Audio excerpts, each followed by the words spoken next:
Bonjour mes adorables élèves, j'espère que vous avez passé une bonne soirée à faire vos exercices et vos devoirs.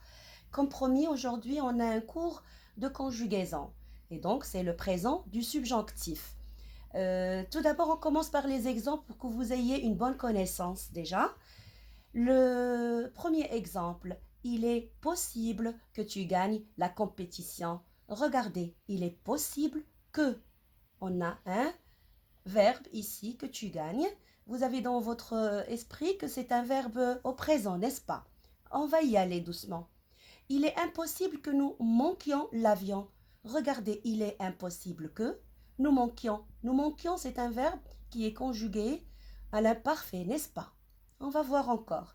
Il est anormal que vous arrêtiez vos entraînements. Aussi bien ici, ça vous rappelle l'imparfait. Arrêtiez. Il est nécessaire que nous appelions vos parents. Encore une fois, le verbe ici, il est à l'imparfait.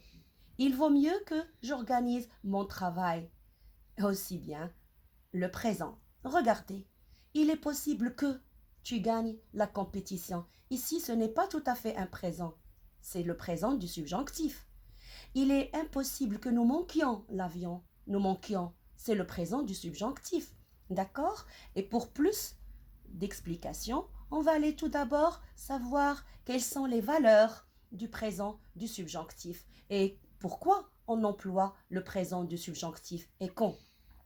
Le subjonctif présent est utilisé pour exprimer quelque chose d'incertain ou d'irréel. Donc, c'est un temps qui exprime le doute. Il est souvent précédé par une préposition comme que ou que avec apostrophe. Donc, ce subjonctif-là, c'est un temps qui nous permet d'exprimer une obligation, un ordre.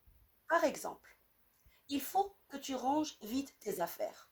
Quand je vois automatiquement il faut que avec un que, on a dans la tête une conjugaison au subjonctif. Le verbe doit être au subjonctif présent. Il faut que tu ranges vite tes affaires. Donc, on a ici, comme au présent, le verbe se termine avec ES. Mais dès qu'on a il faut que, dès qu'on a le que, on pense automatiquement au présent, donc du subjonctif. Maintenant, pour le deuxième exemple qui exprime un souhait, on a dit une obligation, il faut que. Un souhait, j'aimerais que ou je souhaiterais que. Qu'est-ce que ça vous rappelle? Ce n'est pas le conditionnel par exemple? Là, c'est le conditionnel, j'aimerais. Mais quand je rajoute que, il faudrait penser à mettre le verbe prochain, donc le verbe suivant au présent du subjonctif bien sûr. J'aimerais que maman prépare un gâteau pour mon anniversaire. Dès que j'ai que, je dois penser au subjonctif présent. Pour exprimer une supposition, il est bon aussi le subjonctif présent aussi à exprimer la supposition. Je suppose que, je pense que, etc., etc.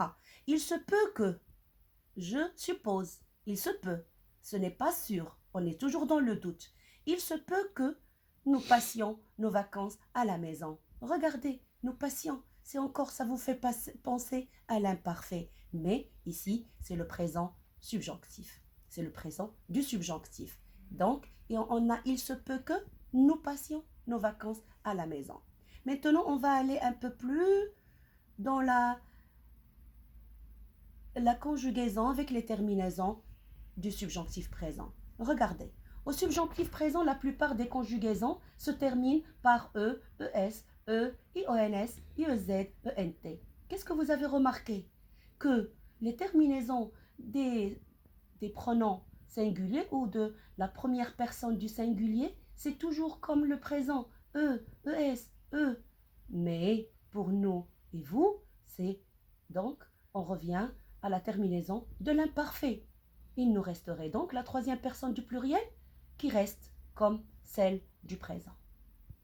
On va aller plus clair encore. Regardez, des astuces pour conjuguer un verbe au présent du subjonctif. Pour savoir conjuguer un verbe au subjonctif présent, il faut ajouter il faut que. Alors, je vous l'expliquerai dans une vidéo suivante.